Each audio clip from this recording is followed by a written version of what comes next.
Seraphina Vale stands frozen in the center of the room. She's wearing a simple navy dress, clearly not bought for an event like this. Her eyes are locked on the banner, then on the man beneath it.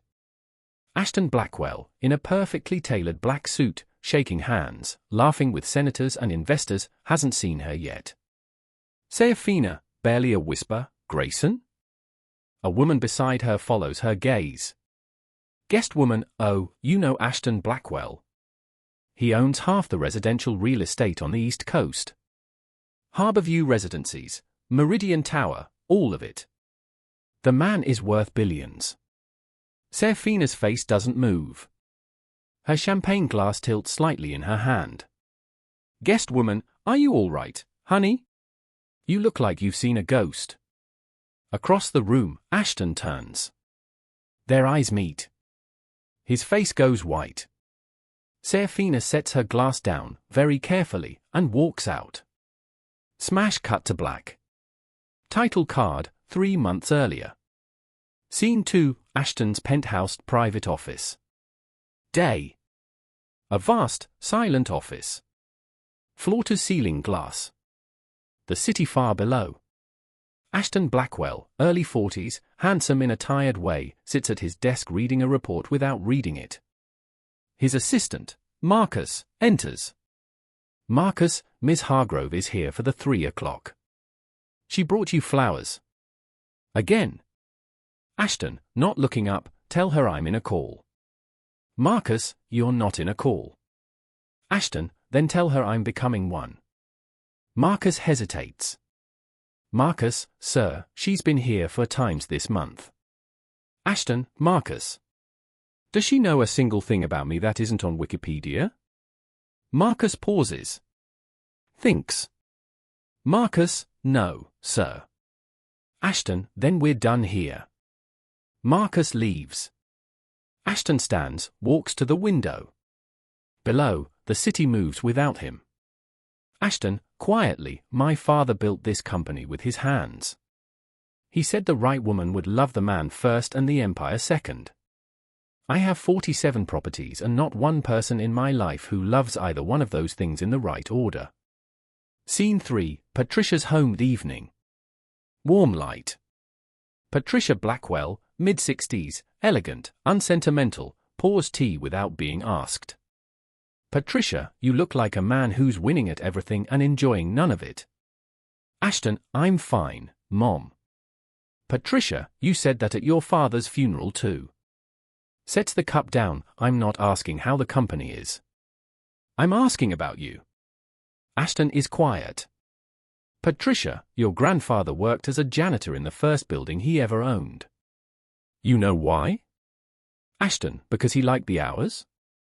Patricia, because he said you cannot understand a place until you stand at its lowest point and look up. Pause, he also met your grandmother that way. She brought him coffee without knowing he owned the building. She was the only person who ever looked at him like he was just a man. Ashton stares at his cup. Ashton, you're telling me to go undercover. Patricia, I'm telling you a story about your grandfather. Standing, leaving the room, what you do with it is your business. Scene 4, with a disguise. Morning. A modest bathroom mirror. Ashton in a plain Navy security uniform. A name badge, Grayson Reed. He looks almost unrecognizable, no watch, no cufflinks, hair unstyled. Ashton, Grayson Reed. Security guard. Harborview Residencies. He studies himself. Ashton, my own building. Let's see if I built something worth believing in. Scene 5, Harborview Residences, Day 1. A gleaming residential complex. Manicured grounds. A elongated entrance. Ashton takes his post at the security booth, where head guard Calvin, 50, no nonsense, hands him a laminated sheet. Calvin, vendor list. Memorize it. Residents don't wait. You do. Questions? Ashton, what's the biggest mistake new guards make? Calvin, walking away, thinking anyone here will remember your name. Ashton watches him go. he looks at the gate of a building his company owns, and takes his post. Scene 6, first meeting, Seraphina. Mid-morning. Seraphina Vale walks in like she owns the property, which, in every practical sense, she does. Clipboard. Wireless earpiece. The kind of confidence that comes from competence, not performance. Seraphina, barely slowing down, new guard? Ashton, Grayson Reed. First week. Seraphina Vale. I run the service staff. Maintenance, housekeeping, vendor coordination, all of it flows through me. Which means when anything goes wrong at that gate, it becomes my problem. So I need you sharp. Ashton, understood. Seraphina, stopping, actually looking at him, good. Because the last guard was friendly to everyone, which sounds nice until a furniture crew used the residence entrance and I spent 3 hours apologizing to the penthouse tenants. Pause, be professional. Be consistent. Don't try to be liked. She walks away. Ashton, quietly, to himself, she's going to be a problem. Scene 7, small moments the connection builds. Rainy morning. Seraphina sets a coffee on the booth ledge without stopping. Ashton, you didn't have to. Seraphina, already walking, sleeping guards are a liability. Don't thank me, just stay awake. Afternoon. A delivery driver argues loudly at the gate. Ashton handles it, calm, firm, resolved. Seraphina watches from a distance. When it's done, she approaches. Seraphina, that was better than I expected. Ashton, from a security guard? Seraphina, slight smile, from anyone. Evening. Both finishing their shifts. Sitting on a low wall near the entrance. Seraphina, you don't talk about yourself much. Ashton, neither do you. Seraphina, I talk plenty.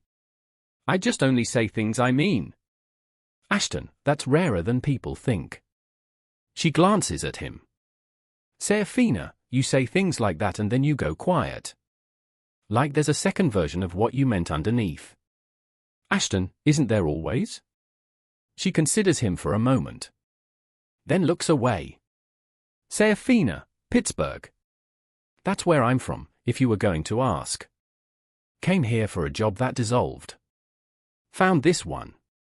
Decided honest work was better than chasing something shiny. Ashton, honest work. I like that.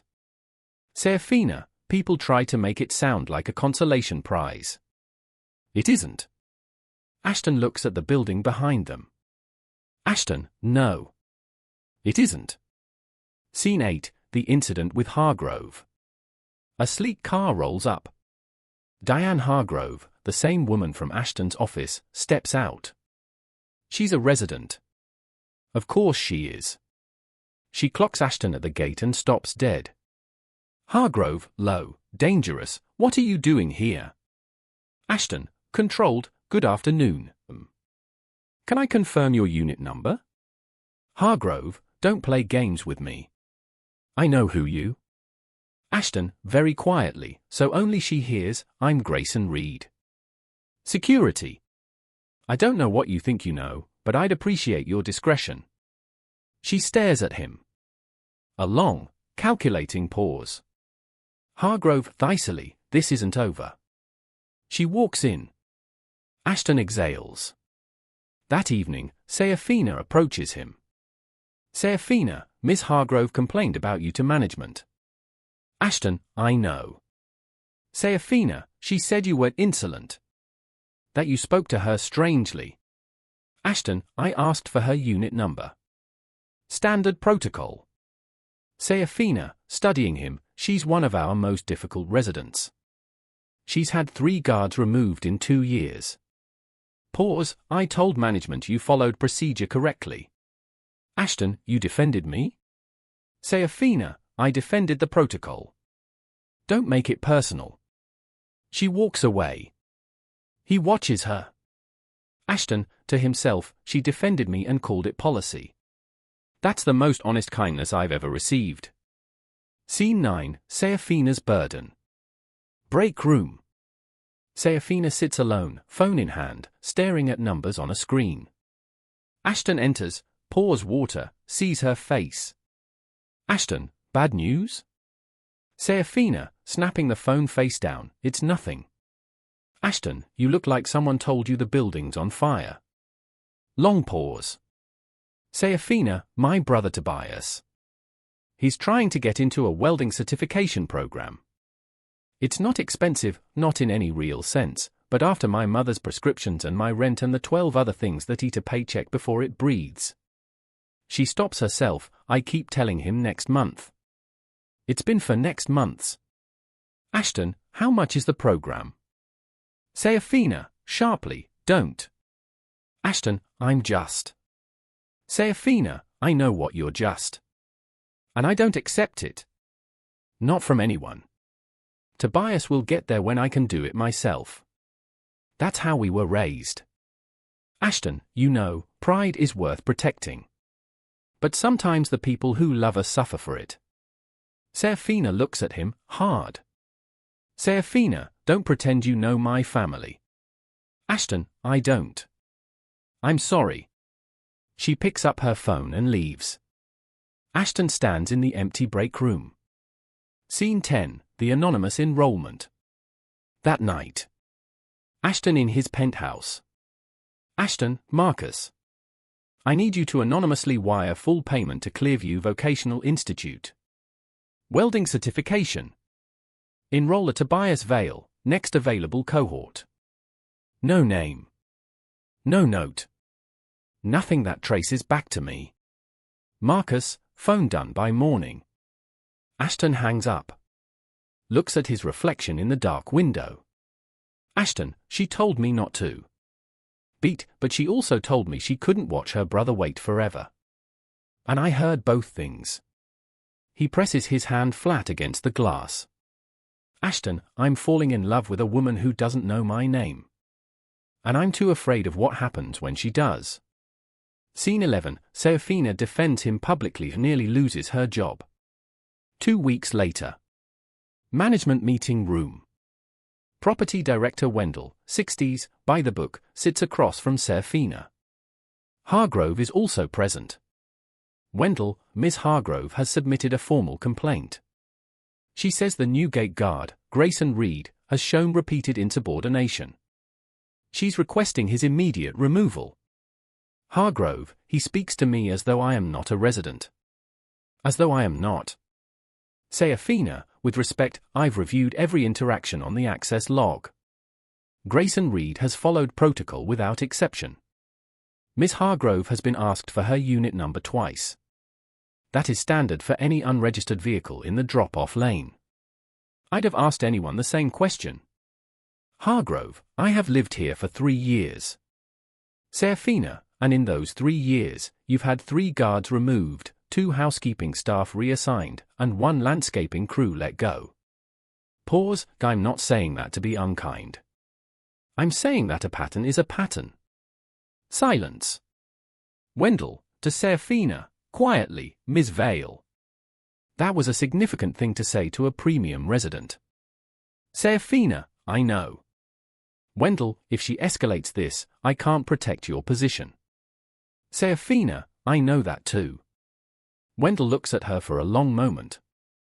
Then nods. Wendell, Reed stays. For now. But keep him invisible. Seraphina walks out. In the hallway, she stops, back against the wall, eyes closed. Seraphina, to herself, you better be worth that, Grayson.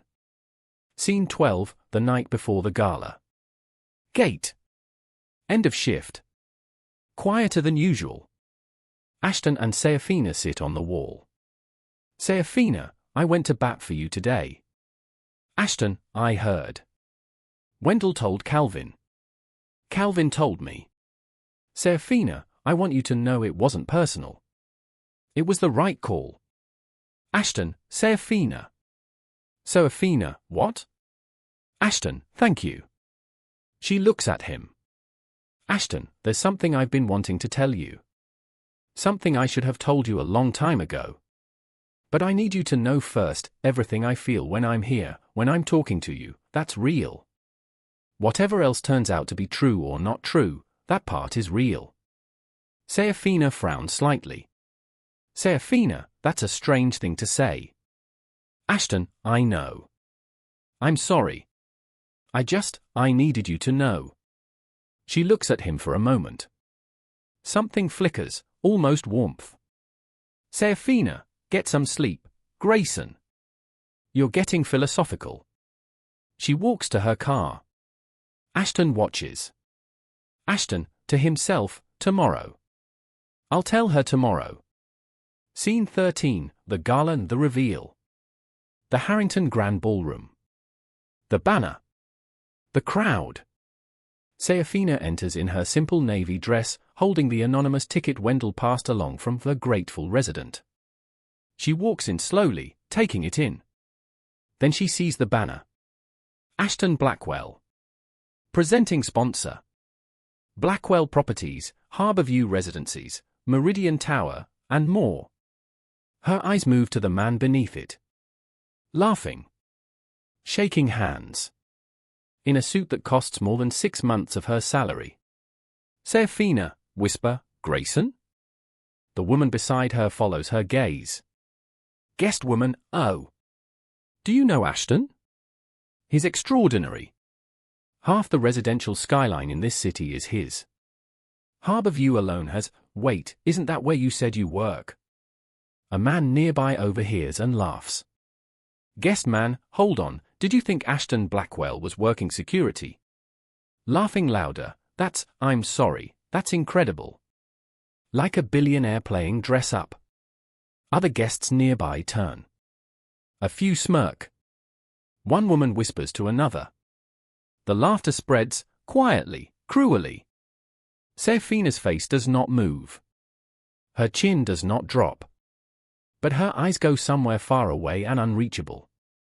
Ashton sees her. He crosses the room fast, too fast, people notice. Ashton, Seraphina. She turns and walks out. He follows. Scene 14, the confrontation outside. Cold air. The steps of the Harrington Grand. A few valets nearby, witnesses, whether Ashton wants them or not. Seraphina, turning, voice quiet and precise, no shouting, which is somehow worse, how long? Ashton, since the beginning. Seraphina, you own Harborview. Ashton, yes. Seraphina, you own the building where I work. Where I put my career on the line for you today. Where I told a paying resident she was a pattern. Ashton says nothing. Seraphina, inside, they were laughing. Did you hear them? A billionaire playing dress up. Pause, do you know what that makes me? Ashton, Seraphina, please. Seraphina, the punchline. That's what I am. The woman who didn't know. The woman who thought the security guard at the front gate was, she stops, collects herself, I defended you. I almost lost my job defending you. And you weren't even real. Ashton, what I felt was real. What I feel. Seraphina, don't. Voice breaking slightly, but she holds it, I wasn't ashamed that you were rich, Ashton. I want you to understand that. I was ashamed that I was honest with a man who was acting. That lands hard. Ashton absorbs it without deflecting. Ashton, you're right. Seraphina, I know I am. She walks to the curb, raises her hand for a cab. Ashton, Seraphina. Seraphina, not turning around, don't call me. Don't send Marcus. Don't do anything you think is generous. Just, leave me alone. The cab pulls up. She gets in. Ashton stands on the steps, alone, while guests filter past him without knowing what just happened. Scene 15, the regret. Ashton's penthouse. 3 a.m. He's sitting on the floor, not the couch, the floor, back against the glass, the city glittering below and meaning nothing. Ashton, I had one chance to be honest with her. Last night at the gate. I almost said it. Pause. I chose one more day. One more shift. One more conversation I didn't deserve under a name that wasn't mine. His phone buzzes. Marcus, Tobias Vale's enrollment confirmed. He starts Monday. Ashton stares at it. Ashton, she's going to find out about that too. And she's going to think I used her brother's pain to keep her close. Long pause. Maybe I did. Maybe I told myself it was kindness because kindness was easier than honesty. He sets the phone down. Presses his hands flat on the floor. Ashton, I built 47 properties. Not one of them ever made me feel the way that gate did. Not one of them ever made me feel like a man worth knowing. Voice breaking slightly, and I destroyed it. Not by accident. By choice. I chose the disguise every single morning. I chose it again and again until she was the one who had to pay for it. Scene 16. The donation backfires. 2 days later. Seraphina's apartment.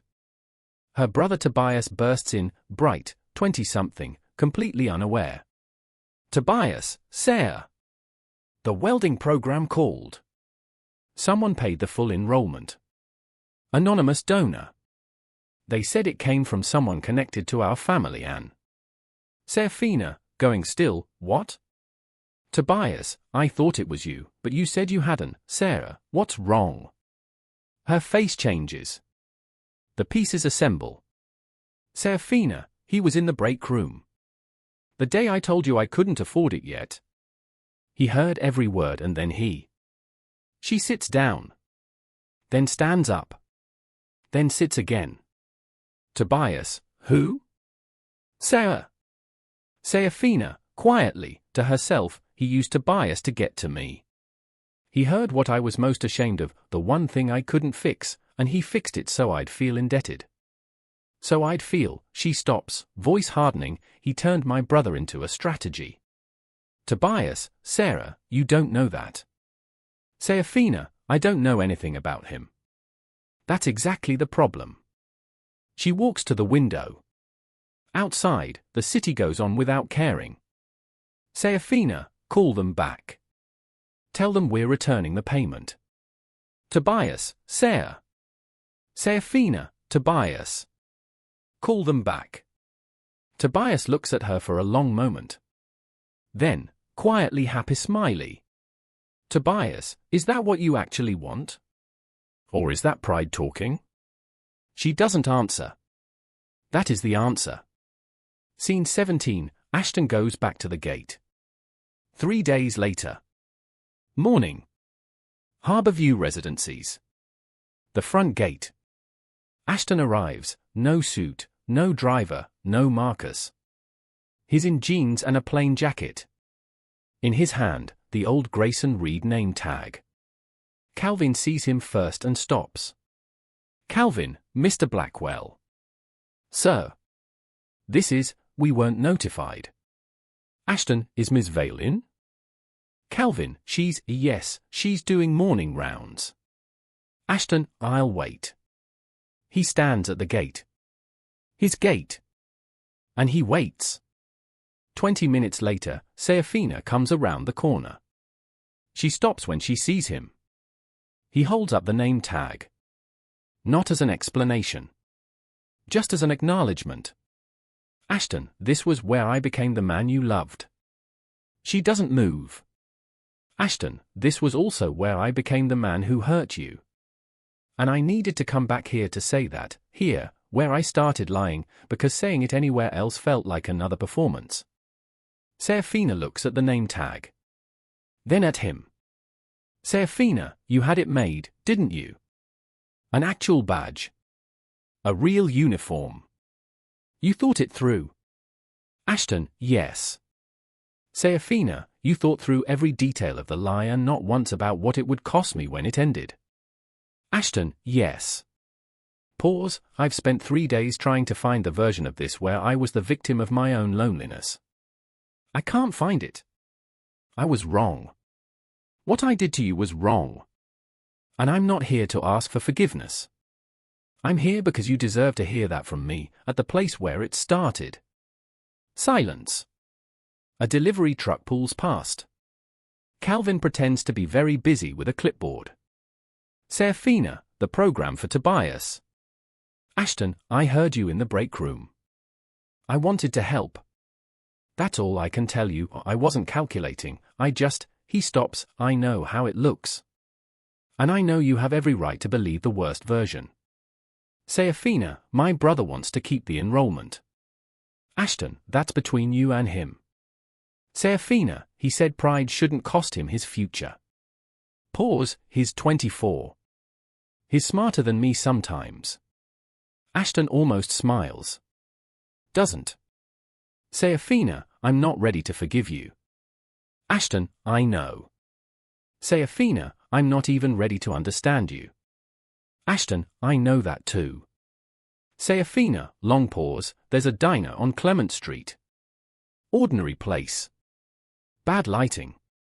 Good coffee. She looks at him steadily. If you want to start from the beginning, your real beginning, you can meet me there. Tuesday. 7 o'clock. Pause, you pay for nothing except your own meal. You open no doors. You make no grand gestures. You just sit across from me and tell me who you actually are.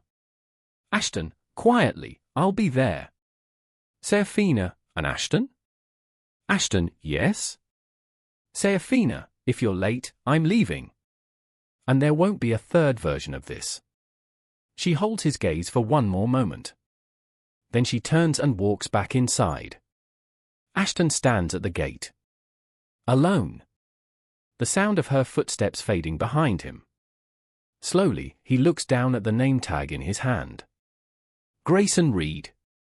The letters he wore every morning for 3 months. The name that opened the door and then burned the house down. He turns it over once. Twice. Then he unclips it. Places it flat in his palm. Closes his fingers around it. Ashton, barely a whisper, to no one, no more borrowed names. He slides it into his jacket pocket. Straightens. Looks at the gate, his gate, one last time. Then he walks away. No driver waiting. No Marcus. Just a man on foot, moving toward something he hasn't earned yet but finally knows how to want. Scene 18, Patricia at the quiet ending. That evening. Patricia's house. She opens the door, takes one look at her son, and steps aside to let him in. Patricia, you look like a man who got exactly what he deserved. Pause, and also like a man who might survive it. Ashton, she's giving me one dinner. One chance. No gestures. No money. Just me. Patricia, that's the most terrifying thing you've ever faced, isn't it? Ashton, quietly, yes. Patricia puts her hand on his face, the way mothers do when they're saying something their children already know. Patricia, then you finally have something worth being afraid of. That means it's real. Ashton covers her hand with his. Closing narration, V.O. Ashton. Music. Slow. Warm but not sentimental. Ashton, my father used to say the most expensive thing a man can buy is a lesson he already had the chance to learn for free. I spent 3 months learning that the woman I'd been looking for my entire life had no interest in anything I owned. She just wanted the truth. And I gave her everything, every feeling, every conversation, every unguarded moment, except the one thing that mattered. My name. I don't know if Seraphina Vale will ever fully forgive me. I don't know if Tuesday dinner becomes Wednesday, or if Wednesday becomes a life. What I know is this. For the first time, I'm walking into something without a strategy. Without a disguise. Without a plan. Just a man. And the truth. And maybe, if she'll let me, the beginning of something I actually deserve. Music rises. Fade to black.